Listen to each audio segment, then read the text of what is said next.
Hello friends, welcome to Storytelling Station and I am Sourav Nath and today I am going to tell you one detective story of Sherlock Holmes named The Adventure of the Cardboard Box, written by Sir Arthur Conan Doyle.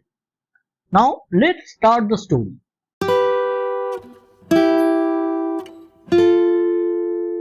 It was a blazing hot day in August. Baker Street was like an oven, and the glare of the sunlight upon the yellow brickwork of the house across the road was painful to the eye. It was hard to believe that these were the same walls which loomed so gloomily through the fogs of winter. Our blinds were half drawn, and Holmes lay curled upon the sofa, reading and reading a letter which he had received by the morning post.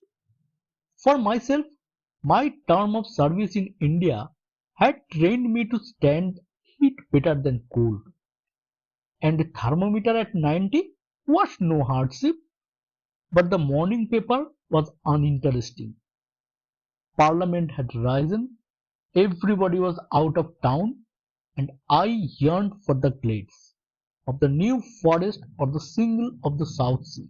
A depleted bank account had caused me the postpone of my holiday, and as to my companion, neither the country nor the sea presented the slightest attraction to him.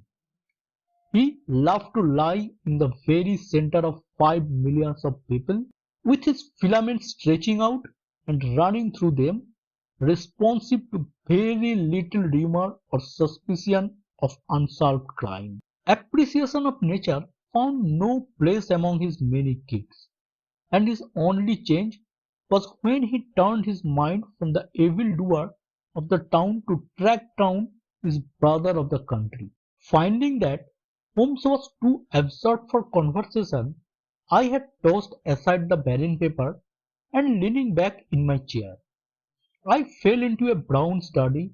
Suddenly, my companion's voice broke in upon my thoughts. You are right, Watson. It does seem a most preposterous way of settling a dispute. Most preposterous? I exclaimed, and then suddenly realizing how he had echoed the inmost thought of my soul, I sat up in my chair and stared at him in blank amazement. What is this, Holmes? This is beyond anything which I could have imagined. He laughed heartily at my perplexity. You remember that some little time ago when I read you the passage in one of Poe's sketches in which a close listener follows the unspoken thoughts of his companion.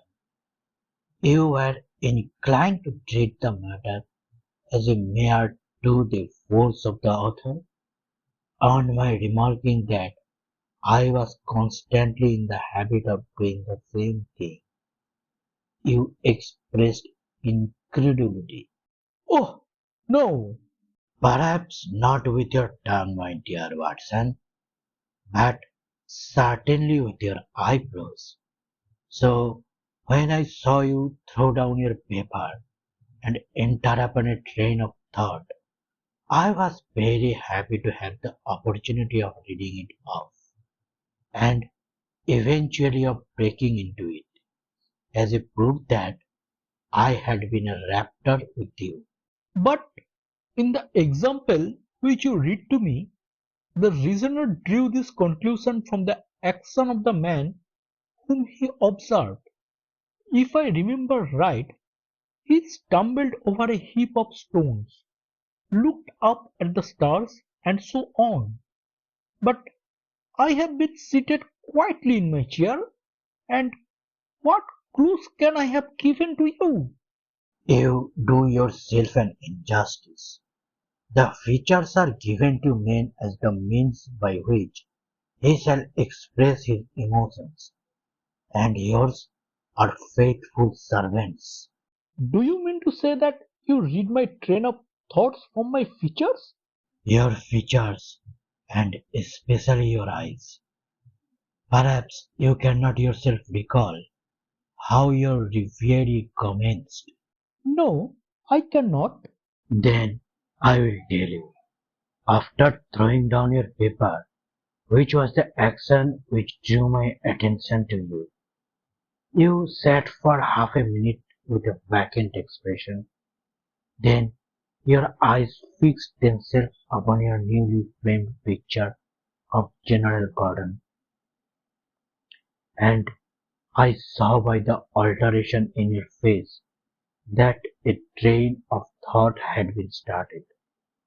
But it did not lead very far. Your eyes flashed across to the unframed portrait of Henry Ward Beecher, which stands upon the top of your books. Then you glanced up at the wall, and of course your meaning was obvious. You were thinking that if the portrait were framed it would just cover the bare space and correspondence with Gordon's picture there. You have followed me wonderfully. So far, I could hardly have gone astray. But now your thoughts went back to Beecher, and you looked hard across as if you were studying the character in his features. Then your eyes ceased to pucker, but you continued to look across, and your face was thoughtful. You were recalling the incidents of Beecher's career. I was well aware that you could not do this without thinking of mission, which he undertook on behalf of the North at the time of Civil War. For I remember your expressing your passionate indignation at the way in which he was received by the more turbulent of our people. You felt so strongly about it that I knew you could not think of Pichar without thinking of that also. When a moment later I saw your eyes wander away from the picture, I suspected that your mind had now turned to the Civil War.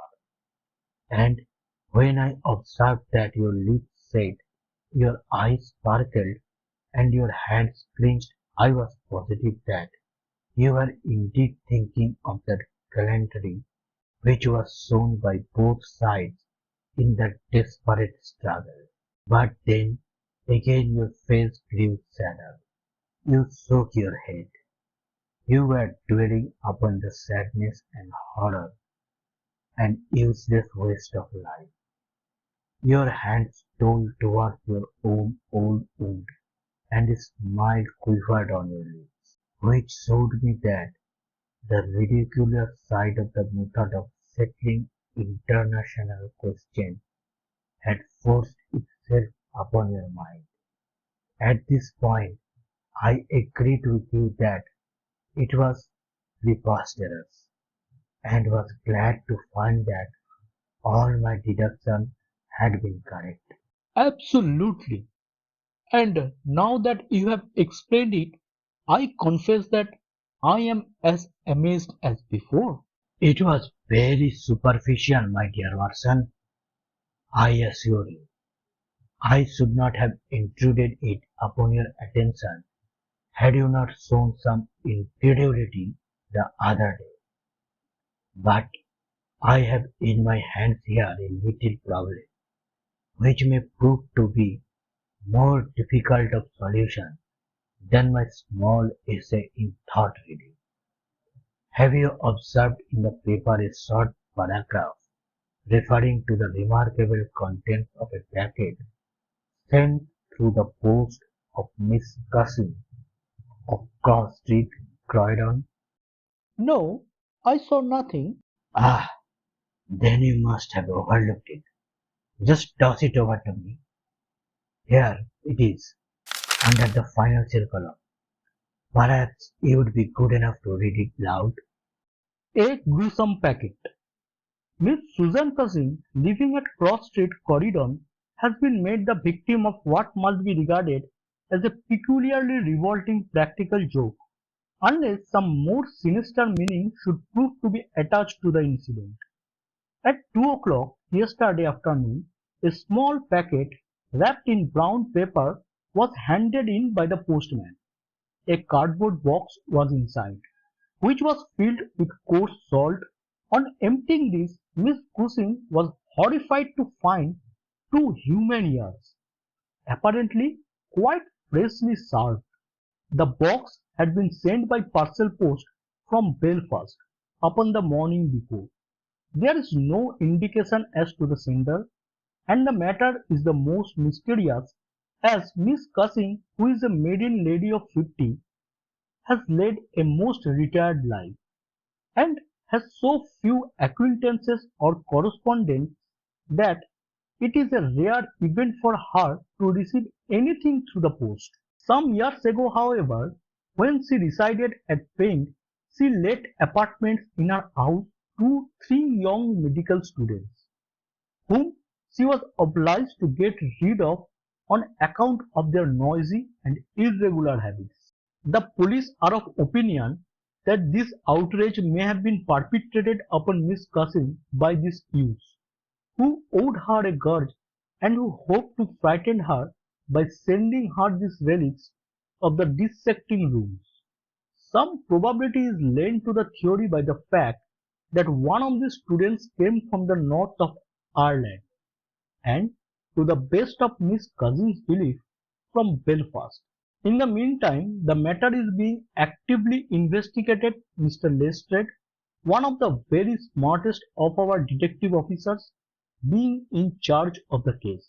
So much for the Daily Chronicle. Now, for our friend Lestrade.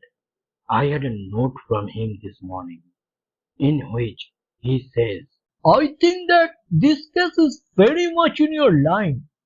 We have every hope of clearing the matter up, but we find a little difficulty in getting anything to work upon.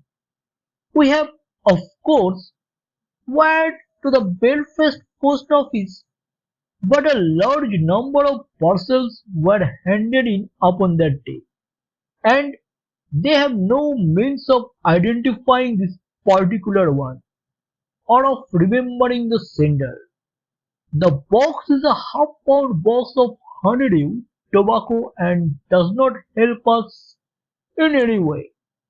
The medical student theory still appears to me to be the most feasible, but if you should have a few hours to spare, I should be very happy to see you out there. I shall be either at house or in the police station all day. "What say you, Watson? Can you rise superior to the heat and run down to Croydon with me on the off chance of a case for your annals?" I was longing for something to do. "You shall have it then. Ring for our boots and tell them to order a cab. I will be back in a moment, when I have changed my dressing gown and filled my cigar case." A shower of rain fell while we were in the train, and the heat was far less oppressive in Croydon than in town. Holmes has sent on a wire, so that Lestrade, as wary, as dapper, and as spirit-like as ever, was waiting for us at the station. A walk of 5 minutes took us to the cross street, where Miss Cushing resided. It was a very long street of two-story brick houses, neat and prime, which whitened stones kept and little groups of aproned women gossiping at the doors. Halfway down, Lestrade stopped and tapped at a door, which was opened by a small servant girl. Miss Cushing was sitting in the front room, into which we were ushered. She was a placid-faced woman with large, gentle eyes and grizzled hair curving down her over the temples on each side. A worked antimacassar lay upon her lap, and a basket of colored stills stood upon a stool beside her. They are in the outhouse, those dreadful things. I wish that you would take them away altogether. So I shall, Miss Cushing. I only kept them here until my friend Mr. Holmes should have seen them in your presence. Why in my presence, sir? In case he wished to ask any questions. What is the use of asking me questions when I tell you I know nothing whatever about it? Quite so, madam. I have no doubt that you have been annoyed more than enough already over this business. Indeed, I have, sir. I am a quiet woman and live a retired life. It is something new for me to see my name in the papers and to find the police in my house. I won't have those things in here. Mr. Lestrade, if you wish to see them, you must go to the outhouse. It was a small shed in the narrow garden which ran behind the house. Lested went in and brought out a yellow cardboard box with a piece of brown paper and some string. There was a bench at the end of the path, and we all sat down while Holmes examined one by one the articles which Lested had handed to him. The string is exceedingly interesting. What do you make of this string, Lestrade? It has been teared. Precisely. It is a piece of teared twine. You have also no doubt remarked that Miss Cussing has cut the cord with a scissor, as can be seen by the double fray on each side. This is of importance.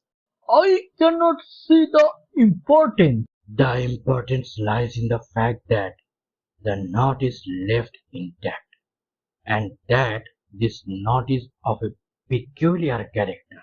It is very neatly tied. I had already made a note of that effect. So much for the string there. Now for the box wrapper, brown paper with a distinct smell of coffee. What? Did you not observe it? I think there can be no doubt of it.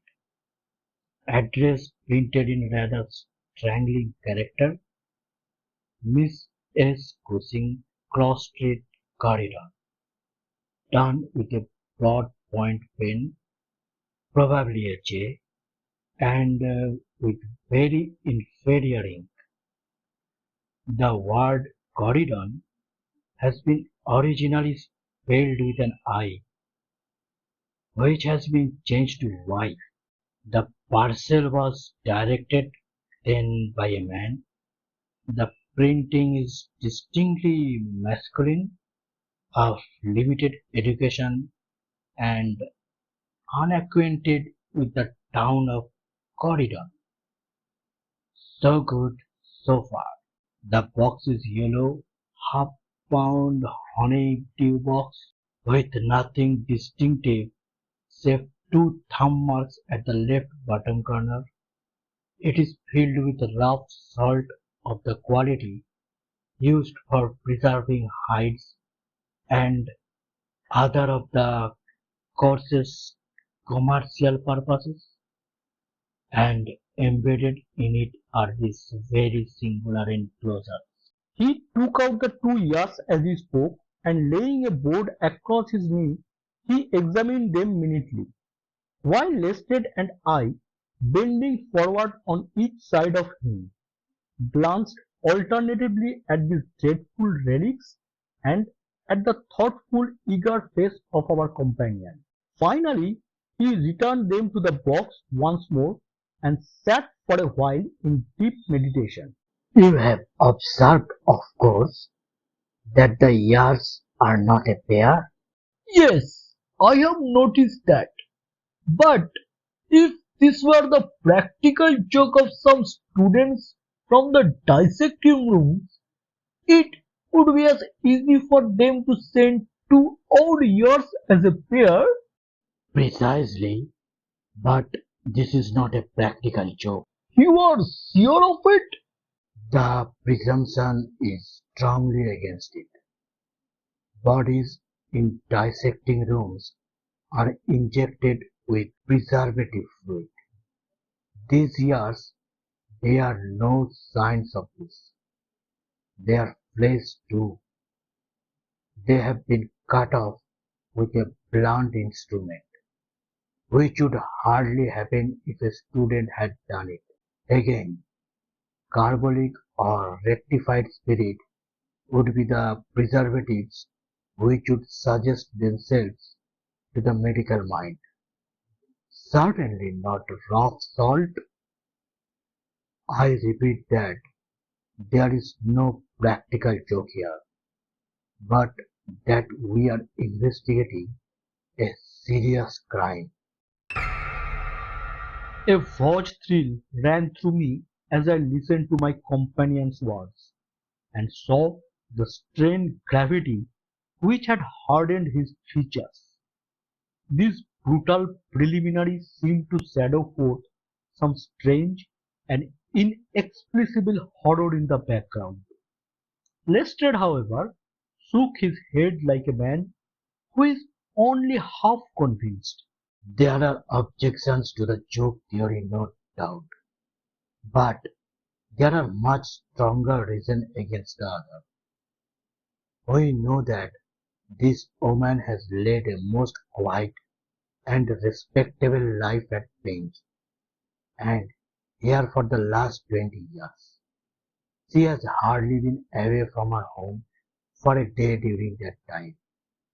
Why on earth then should any criminal send her the proofs of his guilt, especially as unless she is a most consummate actress? She understands quite a little of the matter as we do. That is the problem which we have to solve, and for my part I shall set about it by presuming that my reasoning is correct and that a double murder has been committed. One of these years is a woman's, small, finely formed, and pierced for an earring. The other is man's, sunburned, discolored, and also pierced for an earring. These two people are presumably dead, or we should have heard their story before now. Today is Friday. The packet was posted on Thursday morning. The tragedy then occurred on Wednesday or Tuesday or earlier. If the two people were murdered, who but their murderer would have sent this sign of his work to Miss Gussie? We may take it that the sender of the packet is the man whom we want, but he must have some strong reason for sending Miss Gussie this packet. What reason then? It must have been to tell her that the deed was done, or to pain her perhaps. But in that case, she knows who it is. Does she know? I doubt it. If she knew, why should she call the police in? She might have buried the years, and no one would have been wiser. That is what she would have done if she had wished to shield the criminal. But if she does not wish to shield him, she would give his name.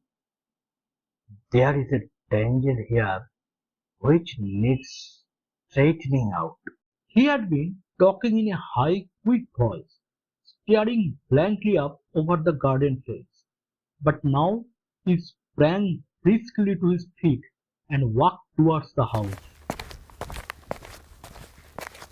I have few questions to ask Miss Gussie.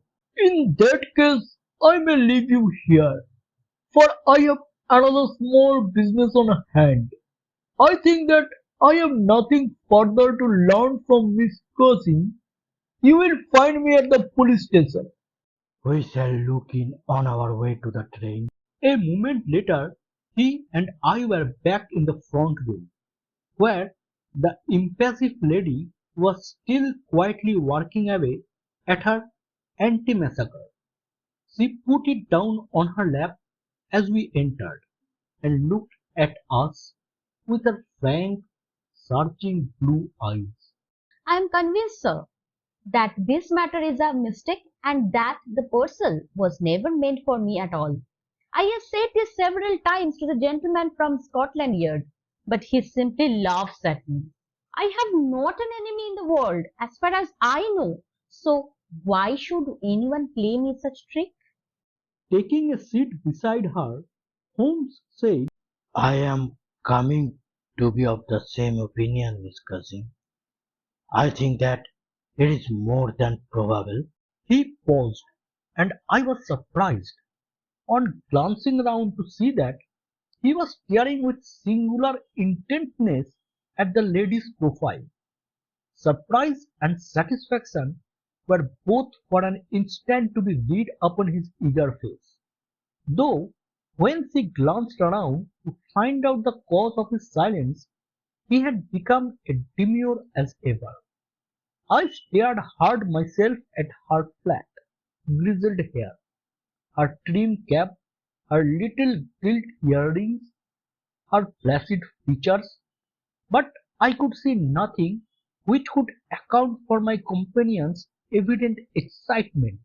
There were one or two questions. Oh, I'm wary of questions.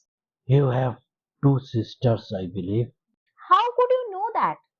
I observed the very instant that I entered the room that you have a portrait group of three ladies upon the mantelpiece, one of whom is undoubtedly yourself, while the others are so exceedingly like you that three could be no doubt of the relationship.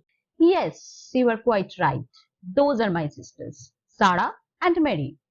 And here at my elbow is another portrait, taken at Liverpool, of your younger sister, in the company of a man who appears to be a steward by his uniform.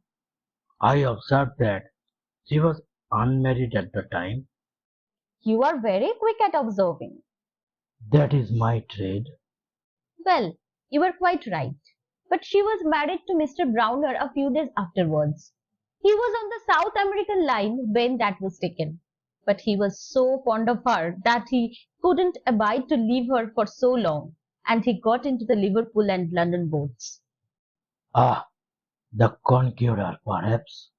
No, the Mayday. Well, last I heard, Jim came down here to see me once. That was before he broke the pledge, but afterwards he would always take drink when he was ashore.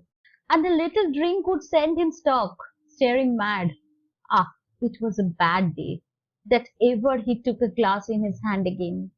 First he dropped me, then he quarrelled with Sarah, and now that Mary has stopped writing, we don't know how things are going with them. It was evident that Miss Cussing had come upon a subject on which she felt very deeply. Like most people who lead a lonely life, she was shy at first, but ended by becoming extremely communicative. She told us many details about her brother-in-law, the steward, and then wandering off on the subject of her former lodgers, the medical students. She gave us a long account of their delinquencies, with their names and those of their hospitals. Holmes listened attentively to everything, throwing in a question from time to time. About your second sister, Sarah. I wonder, since you are both maiden ladies, that you do not keep house together. Ah, you don't know Sarah's temper, or you would wonder no more. I tried it when I came to Croydon, and we kept on until about 2 months ago, when we had to part. I don't want to say a word against my own sister, but she was always meddlesome and hard to please, was Sarah. You say that she quarrelled with your Liverpool relations? Yes, and they were the best of friends at one time. Why she went up there to live in order to be near them, and now she has no word heard enough for Jim Browner. The last 6 months that she was here, she would speak of nothing but his drinking and his ways. He had caught her meddling, I suspect, and given her a bit of his mind, and that was the start of it. Thank you, Miss Cousin. Your sister Sarah lives, I think you say that, New York City. Warrington, right? Goodbye, and I am very sorry that you should have been troubled over a case with which, as you say, you have nothing whatever to do. How far to Wellington? Only about a mile, sir. Very good. Jump in, Watson. We must strike while the iron is hot. Simple as the case is, there have been one or two very instructive details in connection with it. Just pull up at the telegraph office as you pass Cabay. Holmes sent off a short wire and for the rest of the drive lay back in the cab, with his hat tilted over his nose to keep the sun from his face. Our drive pulled up at a house which was not unlike the one which we had just quitted. My companion ordered him to wait, and had his hand upon the knocker.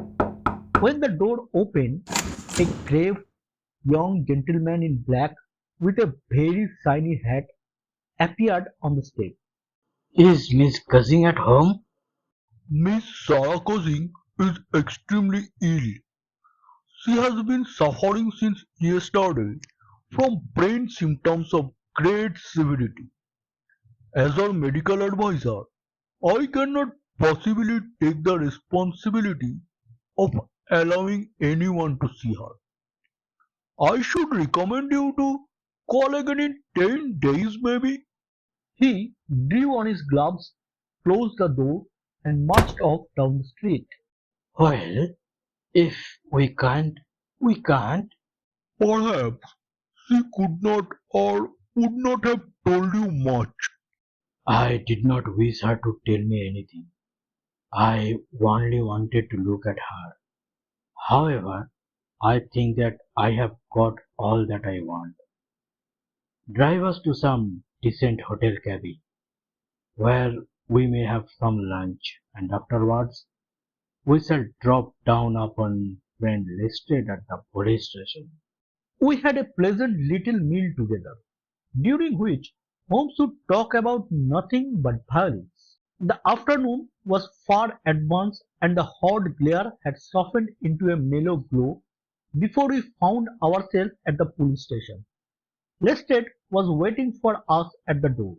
A telegram for you, Mr. Holmes. Ah, it is the answer. Holmes tore it open, glanced his eyes over it, and crumpled it into his pocket. That's all right. Have you found out anything? I have found out everything. What? You are joking. I was never more serious in my life. A shocking crime has been committed, and I think I have now laid bare every detail of it. And the criminal? Holmes scribbled a few words upon the back of one of his visiting cards and threw it over to Lestrade. That is the name. You cannot effect an arrest until tomorrow night at the earliest. I should prefer that you do not mention my name at all in connection with the case, as I choose to be only associated with those crimes which present some difficulty in their solutions. Come on, Watson.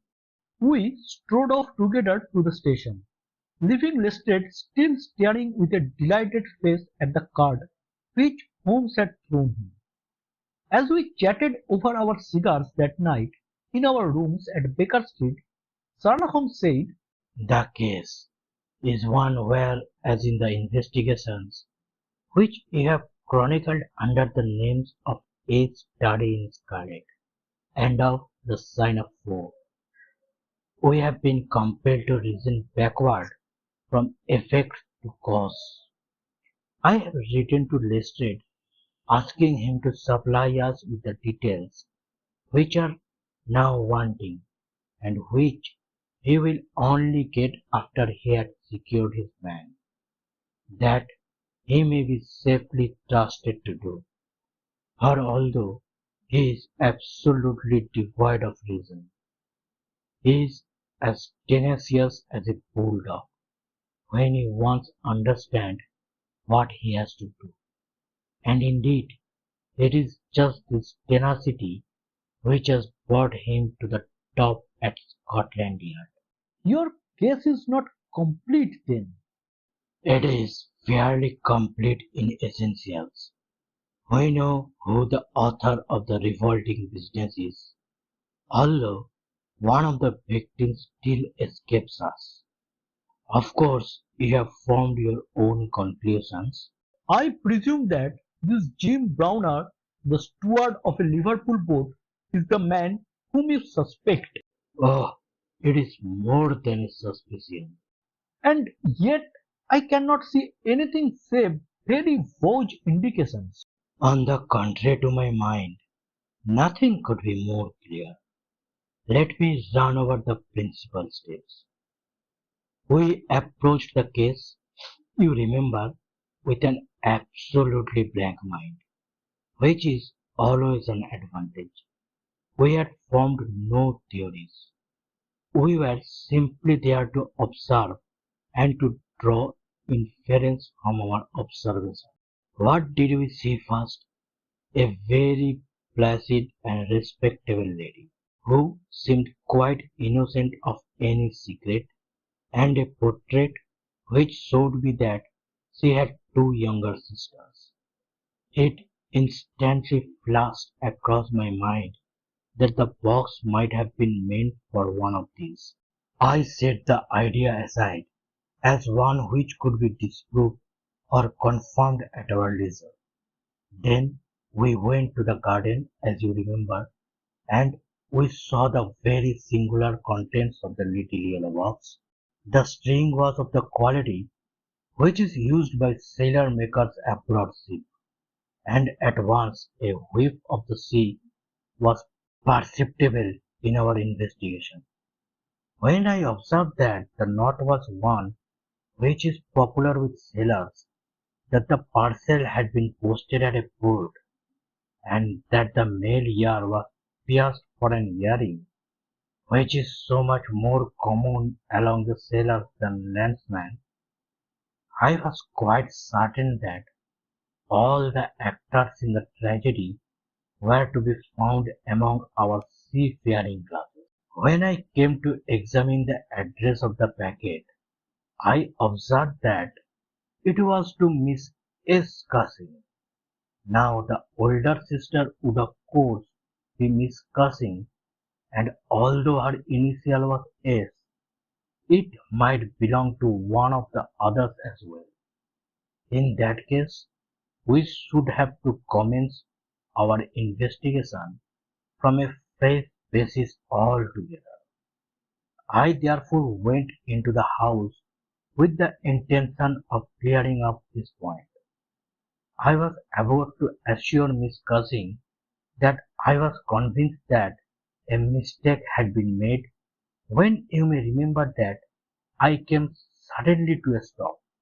The fact was that I had just seen something which filled me with surprise, and at the same time narrowed the field of our inquiry immensely. As a medical man, you are aware, Watson, that there is no part of the body which varies so much as the human ear. Each ear is a rule quite distinctive and differs from all other ones. In last year's anthropological journal, you will find two short monographs from my pen upon the subject.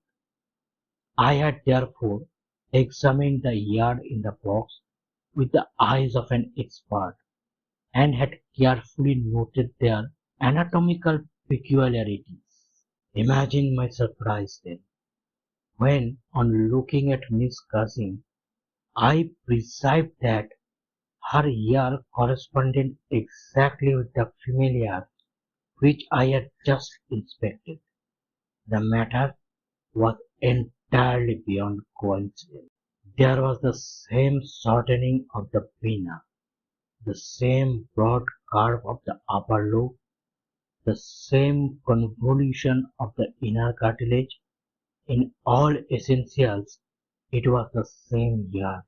In the first place, her sister's name was Sarah, and her address had until recently been the same, so that it was quite obvious how the mistake had occurred and had for whom the packet was meant. Then we heard of the steward married to the third sister, and learned that he had at one time been so intimate with Miss Sarah that she had actually gone up to Liverpool to be near the Browners. But a quarrel had afterward divided them. This quarrel had put a stop to all communications for some months, so that if Browner had occasions to address a packet to Miss Sarah, he would undoubtedly have done so to her old address. And now the matter had begun to straighten itself out wonderfully. We had learned of the existence of the steward, an impulsive man of strong passions. You remember that he threw up what must have been a very superior part in order to be near to his wife, subject to occasional fits of hard drinking. We had reason to believe that his wife had been murdered, and that a man, presumably a seafaring man, had been murdered at the same time. Jealousy, of course, at once suggests itself as the motive for the crime. And why should these proofs of the deed be sent to Miss Sarah Gussie? Probably because during her residence in Liverpool she had some hand in bringing about the events which led to the tragedy. You will observe that this line of boats call at Belfast, Dublin, and Waterford, so that, presuming that Browner had committed the deed and had embarked at once upon his steamer, the Mayday, Belfast would be the first place at which he could post his terrible packet.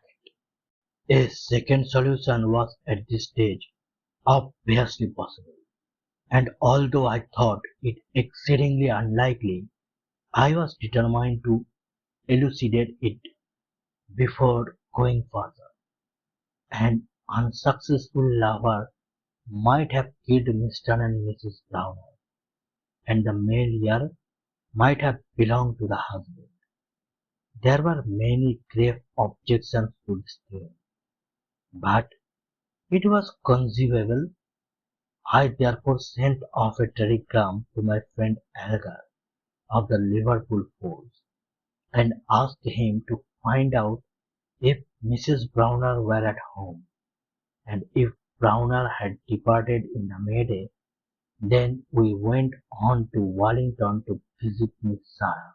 I was curious in the first place to see how far the family heir had been reproduced in her.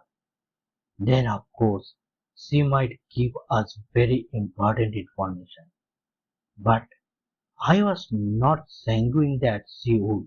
She must have heard of the business the day before, since all Croydon was ringing with it, and she alone could have understood for whom the packet was meant.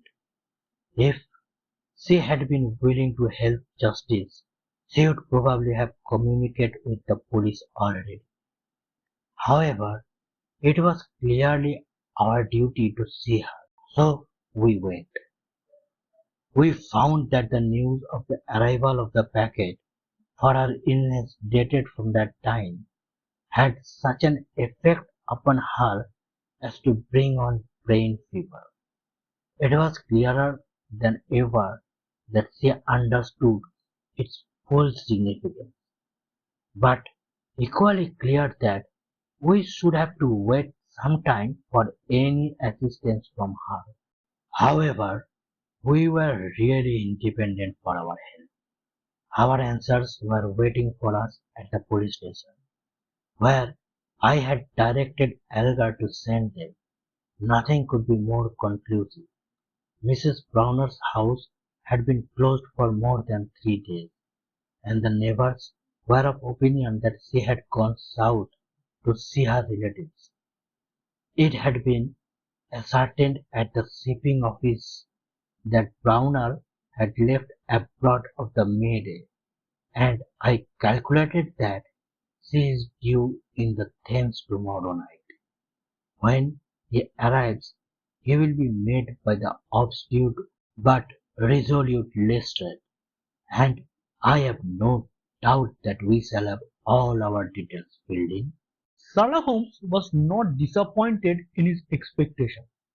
2 days later, he received a bulky envelope, which contained a short note from the detective and a typewritten document, which covered several pages of foolscap. Ah, Lestrade has got him all right.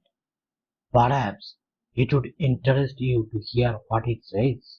My dear Holmes, in accordance with the scheme which we had formed in order to test our theories, I went down to the Albert Dock yesterday at 6 p.m. and boarded the SS Mayday, belonging to the Liverpool, Dublin, and London Steam Packet Company.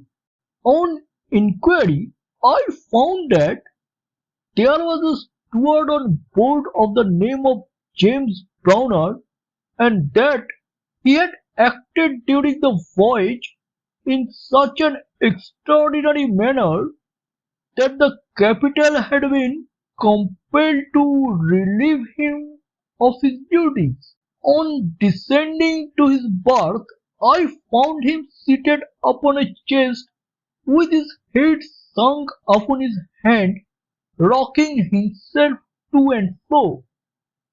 He is a big, powerful chap, clean-shaved and very swarthy, something like Eldridge, who helped us in the bogus laundry affairs. He jumped up when he heard my business, and I had my whistle to my lips to call a couple of river police who were round the corner. But he seemed to have no heart in him, and he held out his hands quietly enough for the derbies. We brought him along to the cells and his box as well, for we thought there might be something incriminating. But bar a big sharp knife such as most sailors have, we got nothing for our trouble. However, we find that we shall want no more evidence, for on being brought before the inspector at the station, he asked leave to make a statement, which was of course taken down, just as he made it, by our shorthand man. We had 3 copies typewritten, one of which I enclose. The affair proves, as I always thought it would, to be an extremely simple one, but I am obliged to you for assisting me in my investigation. With the kind regards, yours very truly, G. Lestrade. Ah, the investigation really was a very simple one, but I don't think it struck him in that light when he first called us in. However, let us see what Jim Browner has to say for himself. This is his statement as made before the Inspector Montgomery at the Shadwell police station, and it has the advantage of being verbatim. Have I anything to say? Yes, I have a deal to say. I have to make a clean breast of it all. You can hang me or you can leave me alone. I don't care a plug which you do. I tell you, I have not shut an eye in sleep since I did it, and I don't believe I ever will again until I get past all waking. Sometimes it's his face, but most generally it's hers. I am never without one or the other before me. He looks frowning and black-like, but she has a kind, surprise upon her face. Ah, the white lamb. She might well be surprised when she read death on a face that had seldom looked anything but love upon her. But it was Sarah's fault, and may the curse of a broken man put a blight on her and set the blood rotting in her veins. It's not that I want to clear myself. I know that. I went back to drink like the beast that I was. But she would have forgiven me. She would have stuck as close to me as a rope to a block if that woman had never darkened our door. For Sarah, cousin loved me. That's the root of the business. She loved me until all her love turned to poisonous hate when she knew that I thought more of my wife's footmark in the mud than I did of her whole body and soul. There were three sisters altogether. The old one was just a good woman, the second was a devil, and the third was an angel. Sarah was 33 and Mary was 29 when I married. We were just as happy as the day was long when we set up house together, and all in all Liverpool there was no better woman than my Mary. And then we asked Sarah up for a week, and the week grew into a month, and one thing led to another, until she was just one of ourselves. I was blue ribbon at the time, and we were putting a little money by, and all was as bright as a new dollar. My God, whoever would have thought that it could have come to this? Whoever would have dreamed it? I used to be home for weekends very often, and sometimes, if the ship were held back for cargo, I would have a whole week at a time. And in this way, I saw a deal of my sister-in-law, Sarah. She was a fine, tall woman, black and quick and fierce, with a proud way of carrying her head, and a glint from her eye like a spark from a flint. But when little Mary was there, I had never a thought of her, and that I swear I hope for God's mercy. It had seemed to me sometimes that she liked to be alone with me, or to coax me out for a walk with her, but I had never thought anything of that. But one evening my eyes were opened. I had come up from the ship and found my wife out, but Sarah at home. I asked her, "Where is Mary?" Oh, she has gone to pay some accounts. I was impatient and paced up and down the room. Can't you be happy for 5 minutes without Mary, Jim? It's a bad compliment to me that you can't be contented with my society for so short a time. "That's all right, my lass."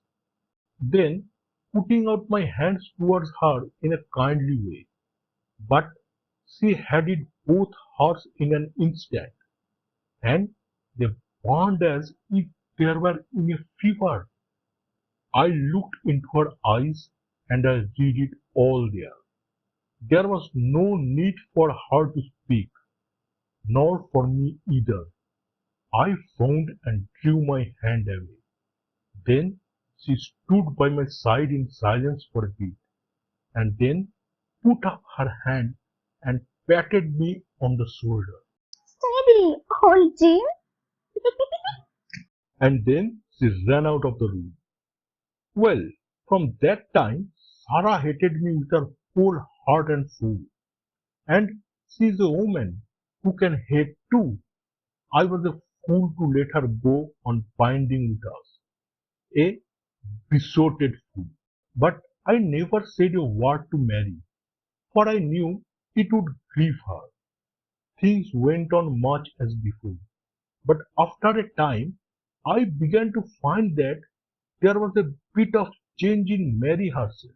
She had always been so trusting and so innocent, but now she became queer and suspicious, wanting to know where I had been and what I had been doing and whom my letters were from and what I had in my pocket and a thousand such follies.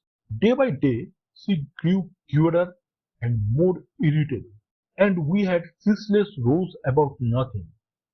I was fairly puzzled by it all.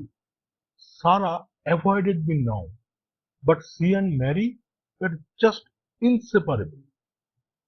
I can see now how she was plotting and scheming and poisoning my wife's mind against me. But I was such a blind beetle that I could not understand it at the time. Then I broke my blue ribbon and began to drink again. But I think I should not have done it. If Mary had been the same as ever, she had some reason to be disgusted with me now, and the gap between us began to be wider and wider. And then this Alice very chipped in, and things became a thousand times blacker. It was to see Sarah that he came to my house first, but soon it was to see us, for he was a man with winning ways, and he made friends wherever he went. He was a dashing, swaggery chap, smart and curled, who had seen half the world and could talk of what he had seen.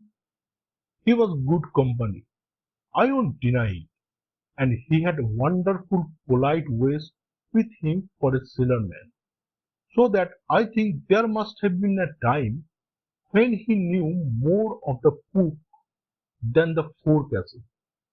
For a month he was in and out of my house, and never once did it cross my mind that harm might come of his soft, tricky ways.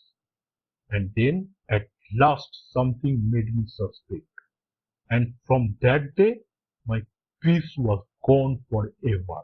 It was only a little thing too. I had come into the parlour unexpected, and as I walked in at the door I saw a light of welcome on my wife's face. But as she saw who it was, it faded again, and she turned away with a look of disappointment. That was enough for me. There was no one but Alec Ferriverian whose step she could have mistaken for mine. If I could have seen him, then I should have killed him, for I have always been like a madman when my tempers get low. Mary saw the devil's light in my eyes, and she ran forward with her hand on my sleeve. Don't, Jim, don't. Where is Sarah? In the kitchen. Sarah, this man Fairbairn is never to darken my door again, Why not? because I order it. Oh, if my friends are not good enough for this house, then I am not good enough for it either. You can do what you like, but if Fairbairn shows his face here again, I will send you one of his ears for a keepsake. She was frightened by my face, I think, for she never answered a word, and the same evening she left my house. Well, I don't know now whether it was pure devilry on the part of this woman, or whether she thought that she could turn me against my wife by encouraging her to misbehave. Anyway, she took a house just 2 streets off, and let lodgings to sailors. Fairy used to stay there, and Mary would go round to have a tea with her sister and him.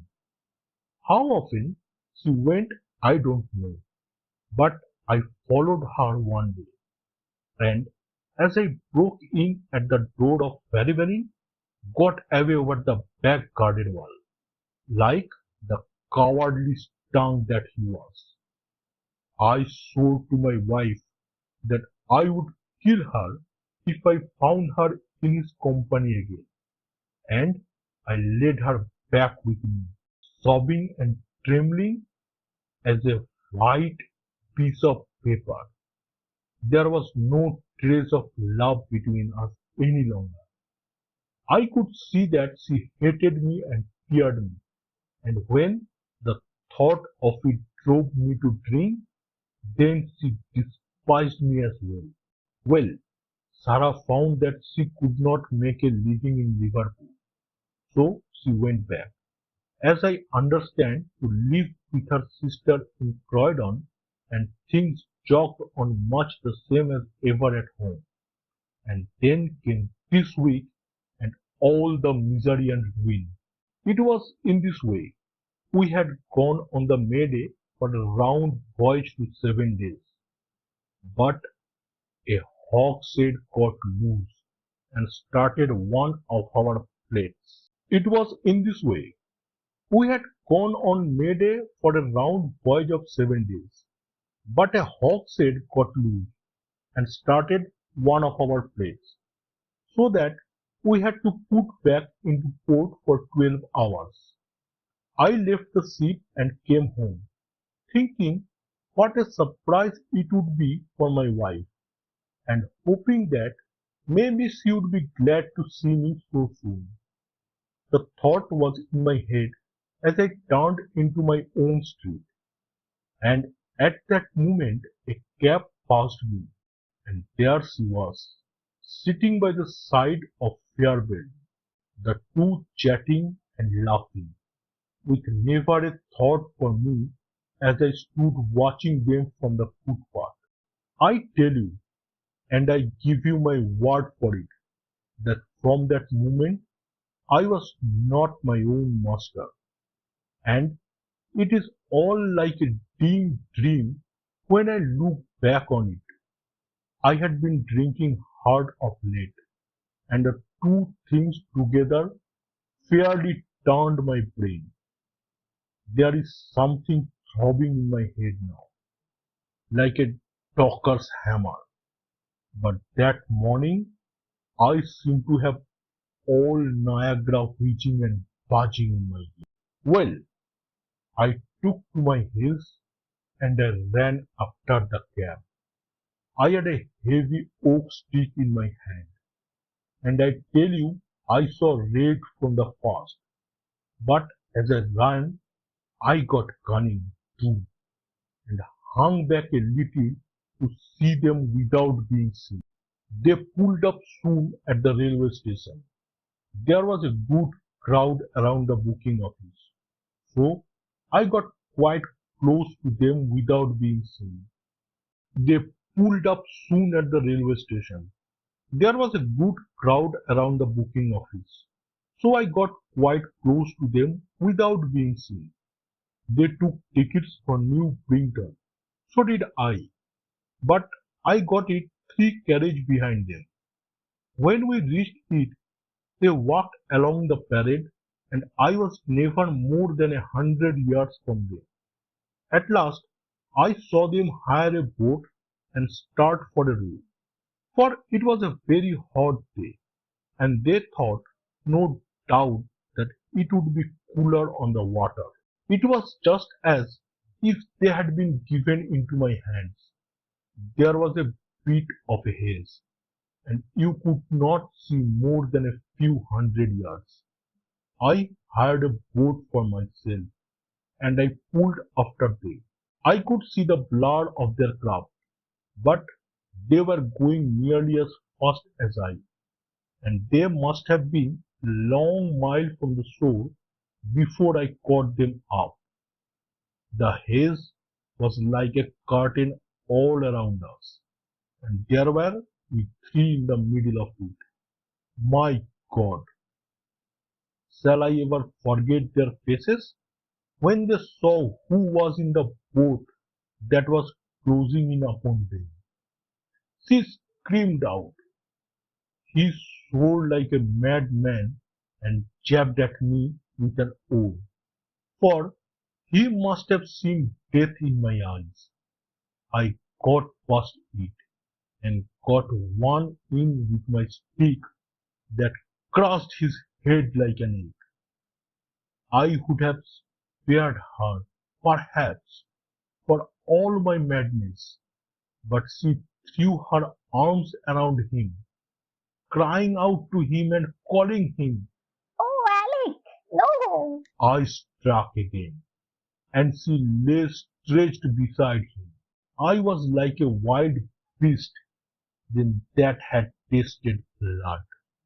If Sarah had been there, by the Lord, she should have joined them.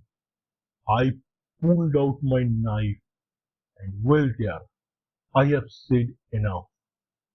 It gave me a kind of savage joy when I thought how Sarah would feel when she had such signs as this of what her meddling had brought about. Then I tied the bodies into the boat, stove a plank, and stood by until they had sunk. I knew very well that the owner would think that they had lost their bearings in the haze and had drifted off out to sea. I cleaned myself up, got back to land, and joined my ship without a soul having a suspicious of what had passed. That night I made up a packet for Sarah Castle, and next day I sent it from Belfast. There you have the whole truth of it. You can hang me or do what you like with me, but you cannot punish me as I have been punished already.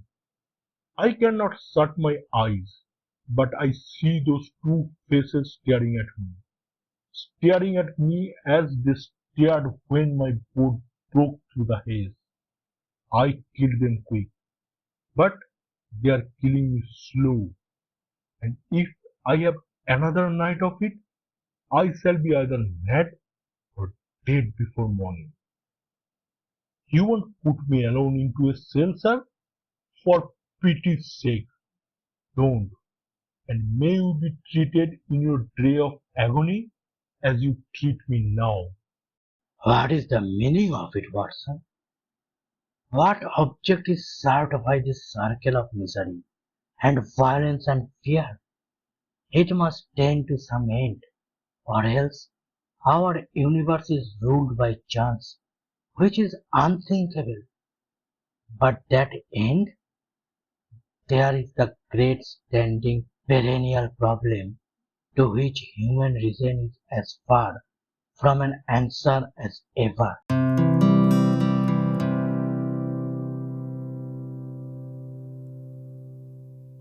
You are listening to The Adventure of the Cardboard Box, written by Sir Arthur Conan Doyle.